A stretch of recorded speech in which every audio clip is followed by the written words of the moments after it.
অনেক কষ্ট পেয়েছে, অনেক মানুষ কষ্ট পেয়েছে, লাঞ্ছিত হয়েছে। আল্লাহ তাআলা যারা জালেম তাদেরকে দেশে না রেখে বিদেশে পালাতে বাধ্য করেছেন, বলেন আলহামদুলিল্লাহ। কিন্তু তারা এখনো কিন্তু চেষ্টা শুরু করছে, এখানে আগুন সেখানে আগুন, এখানে সন্ত্রাস ওখানে সন্ত্রাস, বিভিন্ন ভাবে আবার ফিরে আসার চেষ্টা করছে। আমরা স্পষ্ট করে বলে দিতে চাই, বাংলাদেশের তৌহিদি জনতা জালেমকে বিতাড়িত করেছে, ওই জালেমকে আবার সুযোগ দেওয়ার কোনো প্রশ্নই আসে না। প্রিয় ভাইয়েরা, আমরা হুঁশিয়ার করে দিতে চাই, বাংলাদেশের জনগণ সহ যারা এখানে টিকে আছেন, কোন পার্শ্ববর্তী দেশের এই জুলুম অত্যাচার নির্যাতনকে আর বাংলাদেশে আসতে দেওয়া হবে না। সংগ্রামী সাথী ও বন্ধুগণ, আমি আপনাদের প্রশ্ন করি, বাংলাদেশে বর্তমানে উপদেষ্টা সরকার আছে, এই সরকার বেশি দিন কি থাকবে? ফেব্রুয়ারি পর্যন্ত আশা করা যায় নির্বাচন হলেই তাদের সমাপ্তি ঘটবে। আমরা উপদেষ্টা সরকারকে বলবো, যেভাবে নির্বাচন করলে সত্যিকার নির্বাচন হয় সেই নির্বাচন আপনি করেন, আপনার নাম ইতিহাসে লেখা থাকবে।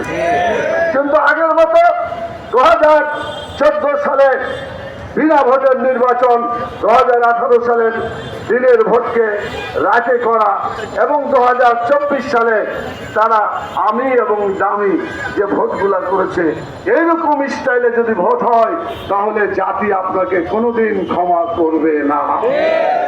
সেজন্য বর্তমানে যে সমস্ত প্রশাসনের লোক আছে, এই প্রশাসনের লোকগুলোকে রাখা যাবে না।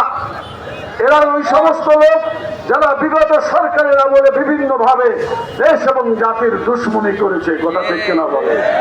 এই জন্য সকল প্রশাসনে যারা অবস্থান করছে সবগুলোকে বাদ দিয়ে নিরপেক্ষ এবং অন্যান্য যারা আগে এরকম দোষ করে নাই, খুঁজে খুঁজে কম মন্দ, কমপক্ষে অত মন্দ না কম মন্দ তো আছে, তাদেরকে খুঁজে খুঁজে সেখানে দিতে হবে।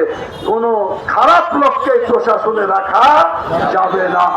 2 নম্বর, যারা অন্যায় করেছে, মানুষ খুন করেছে, হত্যা করেছে, খুন গুম করেছে, বিভিন্নভাবে যারা মানুষের উপর অত্যাচার জুলুম করেছে, এর বিচার কিন্তু হতে হবে, কথা ঠিক কিনা বলে। বিচার যদি হয় তাহলে অন্যান্য লোক ভয় পাবে, তারা আর অন্যায় করার সাহস পাবে না।